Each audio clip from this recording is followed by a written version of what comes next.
नमस्कार, मैं Devilal NIPVD TCAB में कार्यरत हूँ।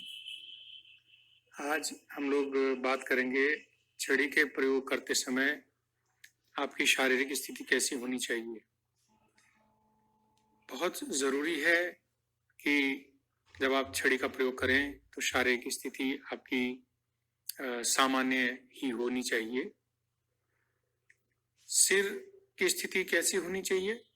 सिर स्टिफ ना हो और सिर हल्का हल्का मूवमेंट उसमें होना चाहिए। सिर को कभी ना झुकाएं।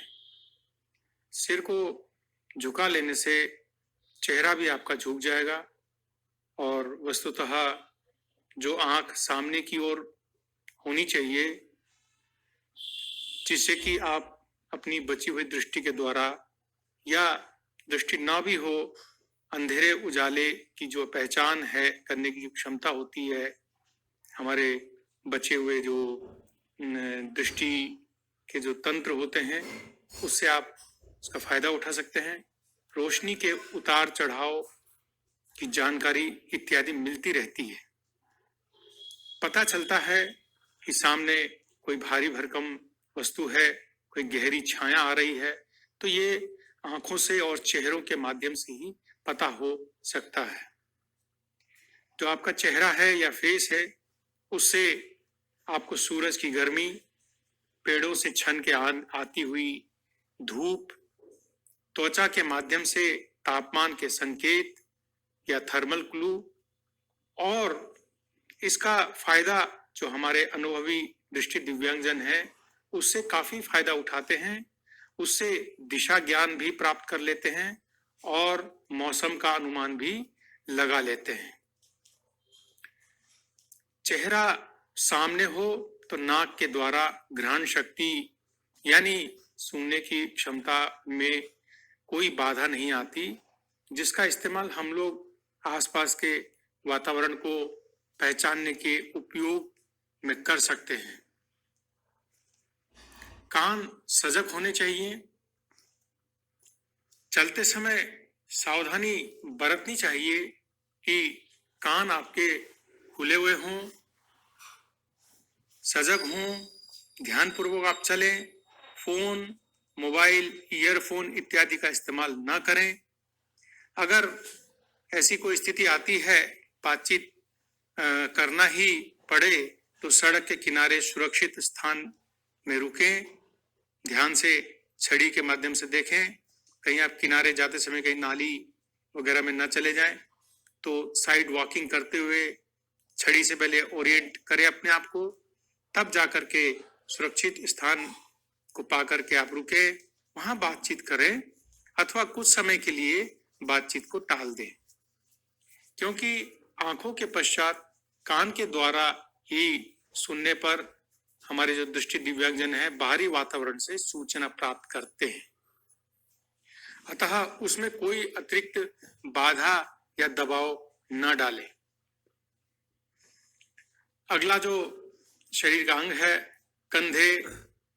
कंधे अक्सर छड़ी पकड़ने के बाद कोई दृष्टि दिव्यांगजन छड़ी पकड़ने वाले जो हाथ होती है, उसका जो कंधा होता है उसको उचका लेते हैं या फिर एक कंधा ऊंचा कर लेते हैं, जिसके कारण संभवतः अपनी शारीरिक जागरूकता में कमी का होना हो सकता है, या फिर संकोचवश या कोई नई वस्तु यानी कि छड़ी को अलग तरीके से स्वीकार करने की बात हो सकती है। इससे क्या फर्क पड़ता है?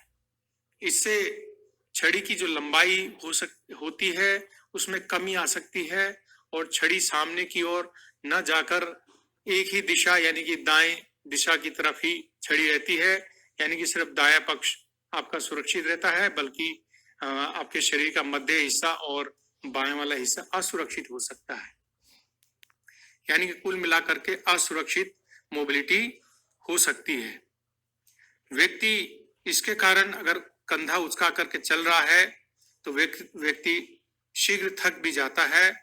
कारण है आप लगातार कंधे को ऊंचा करके या उचका करके चलते रहोगे तो शोल्डर में टेंशन, दबाव होगा फिर उसमें पीड़ा होगी और आपका ध्यान ज्यादा कंधे के दर्द पर होगा, ना कि मोबिलिटी पर। होना क्या चाहिए? होना ये चाहिए कि कंधे आपके रिलैक्स होने चाहिए, दोनों कंधों के दोनों हिस्से, दाएं हिस्से और बाएं हिस्से, और दोनों कंधे सामान्य अवस्था में हो, रिलैक्स्ड हो, और वैसे छड़ी चलाते समय कंधों में कोई खास मूवमेंट भी नहीं होना चाहिए। अब आता है शरीर का धड़ और सीना वाला हिस्सा। धड़ यानी कि सिर से नीचे, गर्दन से लेकर के कमर तक का जो हिस्सा होता है वो धड़ होता है। ये भी बहुत स्टिफ ना हो, ये नैसर्गिक मूवमेंट इसमें होना चाहिए। कुछ लोग भय के कारण या चोट न लगे ऐसा सोचकर शरीर को सिकोड़कर, झुकाकर, नीचे की तरफ बार बार देखने की इच्छा लेकर के या जिज्ञासावश इसके कारण धड़ को गर्दन से झुका लेते हैं। इससे शरीर की छवि बिगड़ती है और गिरने से इंजरी के डर के कारण अपने आप को सिकोड़कर चलने से आप बचे हुए जो शेष इंद्रियां होती हैं, यानी कि सूंघना, त्वचा के माध्यम से सुन करके चलना, इनके द्वारा जो प्राप्त सूचनाएं हैं उनको आप ठीक ढंग से प्राप्त नहीं कर पाते हैं। तो जब भी आप छड़ी का इस्तेमाल करें तो आपके शरीर की स्थिति बहुत रिलैक्स्ड वे में होनी चाहिए, नैसर्गिक होनी चाहिए, और सीना आपका जो है सामान्य अवस्था में होना चाहिए। आप उसको भी झुका करके नहीं चलेंगे।